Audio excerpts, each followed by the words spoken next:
அனைவருக்கும் வில்லேஜ் எழுத்துப்படி சார்பாக முதற்கண் வணக்கம். உங்களால் வளர்ந்து வரும் உங்களின் ஒருவன் மேலமான நெல்லியா நாச்சியப்பன். நண்பர்களே, நம்ம கார சாரமா இன்னைக்கு காரைக்குடி செட்டியாட்டு முறையில வரமிளகா மிளகு தூள்லாம் சேர்த்து எங்க அப்பா ஆட்டுக்கறி சுக்காவூர் தான் நம்ம தயார் பண்ணியிருக்கோம். இந்த ஆட்டுக்கறி சுக்காவூர் ரசம் சாதம், சாம்பார் சாதம், தயிர் சாதம், அதே போல முக்கியமா கஞ்சிக்கு அனைத்து சாதத்துக்குமே அவ்வளவு ஒரு அருமையா இருக்கும். ஆட்டுக்கறி சுக்காவூர் காரைக்குடி செட்டிநாட்டு ஸ்டைல ஆட்டுக்கறி சுக்காவூர் எப்படி தயார் பண்ற பாக்குறதுக்கு முன்னால நமது வில்லேஜ் எழுத்துப்படி சேனலை புதுசா பார்க்கக்கூடிய நண்பர்கள் தயவு செய்து லைக் பண்ணுங்க, மறக்காம சப்ஸ்கிரைப் பண்ணுங்க, உங்க நண்பர்களுக்கு ஷேர் பண்ணுங்க. அப்பதான் நம்ம போடக்கூடிய வில்லேஜ் எழுத்துப்படி சேனல் உங்களுக்கு வந்து சேரும். வாங்க இப்ப காரைக்குடி செட்டிநாடு ஸ்டைல்ல ஆட்டுக்கறி சுக்காவூர் தயார் பண்ணி போடுவோமா?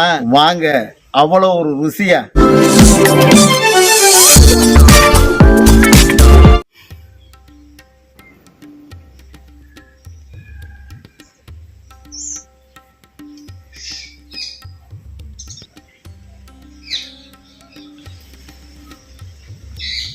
ஆட்டுக்கறி சுக்காவூர் வந்து நம்ம தயார் பண்ண போறோம். மண்கடாய் வச்சுக்கிறேன். மண்கடாய் நல்லா காஞ்சிருச்சு. 3 தேக்கரண்டி கடலை எண்ணெய் சேர்த்துக்குவோம். எண்ணெய் நல்லா காஞ்சிருச்சு. 1 தேக்கரண்டி சோம்பு சேர்த்துக்குவோம். 1/2 தேக்கரண்டி சீரகம் சேர்த்துக்குவோம். சீரகம் சோம்பு நல்லா பொரிஞ்சிருச்சு. அப்படியே எண்ணெயில் சிறிதளவு கறி மசாலா பட்ட வயல் வந்து சேர்த்துக்குவோம். சேர்த்த இவனை லைட்டாக அப்படி கிண்டு விட்டுக்குவோம். நம்ம ஆட்டுக்கறி சுக்காவூருக்கு மிளகாய்த்தூளோ மல்லித்தூளோ அனைத்து பொடியுமே எதுவும் நம்ம சேர்க்க போறது இல்ல. நம்ம வரமிளகாய் தான் நம்ம சேர்த்து வந்து நம்ம பண்ண போறோம். அதனால வரமிளகாய் 20 சேர்த்துக்கிறேன். வரமிளகாய எண்ணெயில சேர்த்து அப்படி வறுக்கும் போது உரப்பு தன்மை வந்து கம்மியாகும்.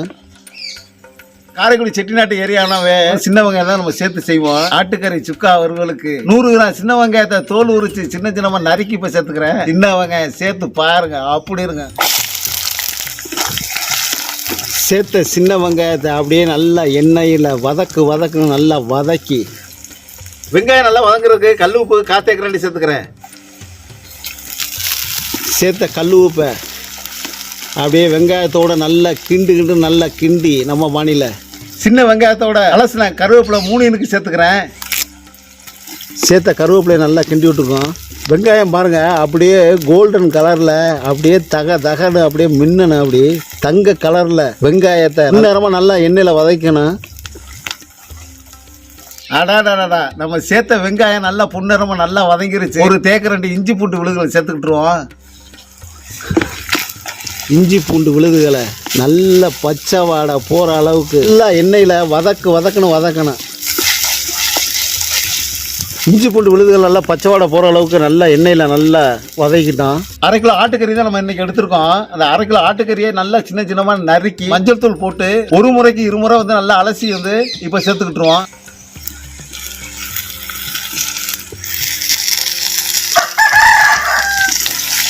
சேர்த்த மட்டனை அப்படியே சின்ன வெங்காயத்தோட அப்படியே நல்லா சுருள அப்படியே கிண்டுறோம். அப்படியே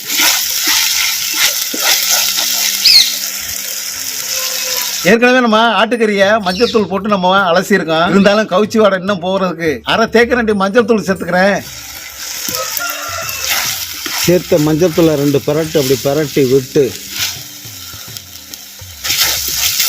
நம்ம சேர்த்த மட்டனை அப்படியே எண்ணெயிலேயே நல்லா வதக்குறோம். எண்ணெயிலே நம்ம வதக்கி மட்டன் செய்தால் தான் அவ்வளோ ஒரு ருசியாக இருக்கும். ஆட்டுக்கறியில் உள்ள தண்ணி வந்து வெளியாகும். அந்த தண்ணி வேக்காடை வச்சே நம்ம இந்த மட்டனை வந்து நல்லா வேக வச்சுக்கலாம். சுருளை நல்லா கிண்டிக்கிட்டோம். மட்டன் உள்ள தண்ணி வந்து நல்லா வத்திருச்சு. நம்ம சேர்த்த மட்டனை நல்லா எண்ணெயில நல்லா வதங்கிட்டு இருக்கு. மட்டன் நல்லா வேகிறதுக்கு பச்சை தண்ணி 200 மில்லி சேர்த்துக்கிறேன். பச்சை தண்ணி நல்லா கொதிச்சு நல்ல கறியோட நல்லா வத்தட்டும். பச்சை தண்ணி இப்போ 1 தேக்கரண்டி கல் உப்பு சேர்த்துக்கிட்டுருவோம். நல்லா கொதிக்க ஆரம்பிச்சிட்டேன். இந்த நேரத்தில் கல் உப்பு சேர்த்துக்குவோம். சேர்த்த கல் உப்பு நல்லா கிண்டி விட்டுட்டு நம்ம சேர்த்த பச்சை தண்ணி பாருங்கள் முக்கால்வாசி நல்லா வத்திருச்சு.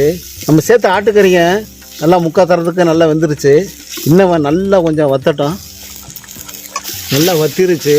இந்த நேரத்தில் நம்ம உப்பு வந்து பார்த்துக்கிட்டுருவோம். உப்பு கரெக்டான பக்கத்தில் இருக்குது. உப்பு எதுவும் சேர்க்க வேணாம். இன்னும் கொஞ்சம் நல்லா வத்தட்டும். சேர்த்த தண்ணி நல்லா வத்திருச்சு. மண்கடையில் சேர்த்த மட்டனு நல்லா சுருள நல்லா வெந்துக்கிட்டு இருக்கு. அடாடா, ஊரே மணக்குதுங்க. இப்போ 1 தேக்கரண்டி மிளகை எடுத்து அப்படியே கந்தலும் கதக்கலும் அப்படியே அரைச்சி இப்போ சேர்த்துக்கிட்டுருவோம். இந்த நேரத்தில் கந்தலும் கதக்கலுமா அரைச்ச மிளகை சேர்த்து அப்படியே நல்லா கிண்டி விடுறோம். நல்லா வத்திட்டு வர்றான் பார்த்தீங்களா? நம்ம சேர்த்த எண்ணெய் அப்படியே நல்லா பிரிஞ்சு வருது பாருங்க. இந்த மாதிரி வரணும். கைப்பிடி அளவு கொத்தமல்லி தலையை அலசி சின்ன சின்னமாக நறுக்கி இப்போ சேர்த்துக்கிட்டுருவோம். அப்படியே மலைச்சாரல் போல கொத்தமல்லி தலையை அப்படியே நல்லா தூவி விட்டு போட்ட கொத்தமல்லி தலையை அப்படி நல்லா கிண்டி விட்டு காரைக்குடி செட்டிநாட்டு முறையில் ஆட்டுக்கறி வறுவல் வந்து நம்ம தயார் பண்ணிட்டோம். இனிமே என்ன நம்ம சாப்பிட வேண்டியதான்.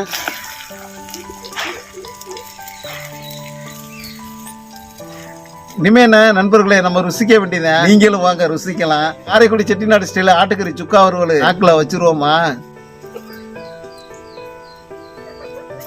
நண்பர்களே? ஆட்டுக்கறி சுக்கா வறுவல் ஆஹா, பல்லு இடவழிக்கல ஆட்டுக்கறி பட்டு அடாடாதான் நாக்கில் ருசிக்கையில் அப்படிதாங்க இருக்கு.